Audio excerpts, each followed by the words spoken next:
if our time is ours to waste, to leave behind a better place, then I need nothing more than life. Respect to everybody. It means I'm doing something right.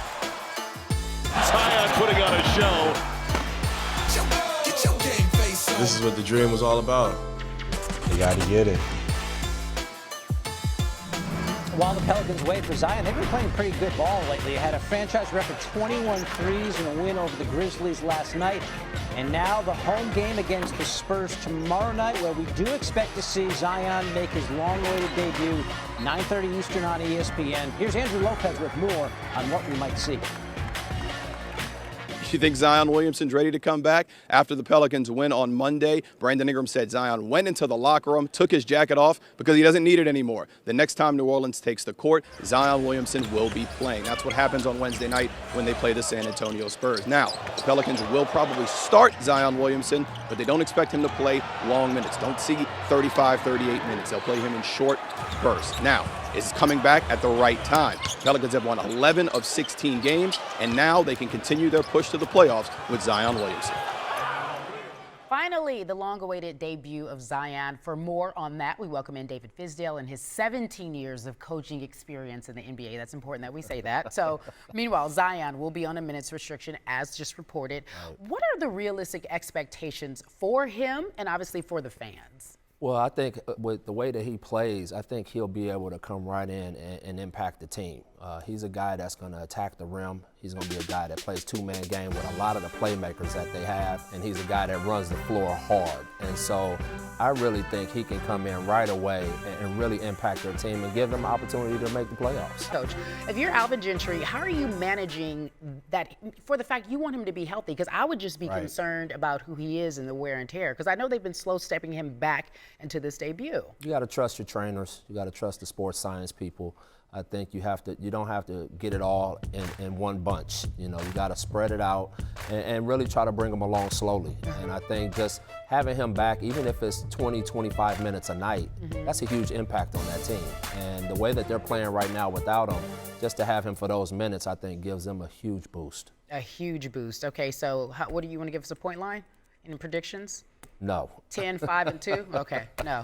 All I know is he'll be very impactful because he's a guy who he's not relying on a jump shot to impact the game. All right. He's relying on a lot of other things. I appreciate you. Coach Fizdale joining us here.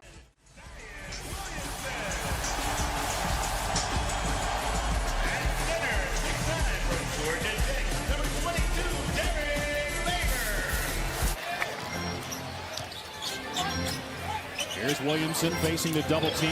Hits the open man. It's Ingram at the slash. To Brandon Ingram with a well-timed cut and finish.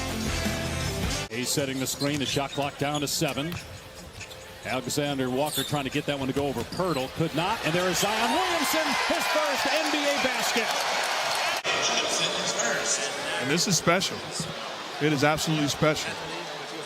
And we're witnessing, the first basket of a career. Everything I dreamed of, except for the losing part.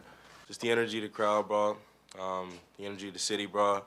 It was electric, and I'm just grateful that they did that. You had not hit 4 threes, I think, in a game in college. Were you in the zone? I guess so. I'm gonna just say, when you're not able to move around, do athletic movements for a while, and the only thing you can do is just shoot, spot up jumpers, I guess that was a result of that. And so, again, it was a tale of 2 different games for him last night. First 3 quarters, nothing special, and then 17 in the fourth in a consecutive streak, including a 4-for-4 mark from 3.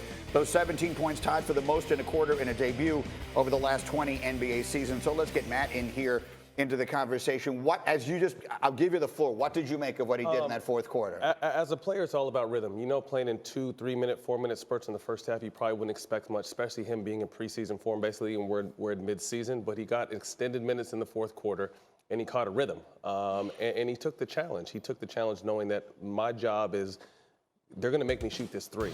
And he wasn't afraid to shoot it, which I like. He's obviously not going to shoot 4-for-4 every game, but he took the challenge. He stepped up. And he just shows what kind of excitement he's going to bring to the game. He's been out for 3 months. Jay, he saw a lot of great things from him in this game. He's a lightning bolt. That's why he's the first pick in the NBA draft. You see the momentum that he was able to create with his team. Brandon Ingram didn't have a great game. Drew Holiday didn't have a great game. But yet Zion's in the game in the fourth quarter, and they have a 1-point lead. The way he gets everybody involved in a game, that's what makes him a great team player. He thinks about everybody first. Look, we all watched him play last year. Every single game that he played at Duke was like must-see TV. If he's going to add this three-point thing to his repertoire, I mean, last night, among the things he did last night was pass Ben Simmons on the all-time three-point shot made. Wow! Ben, you hear that, Ben?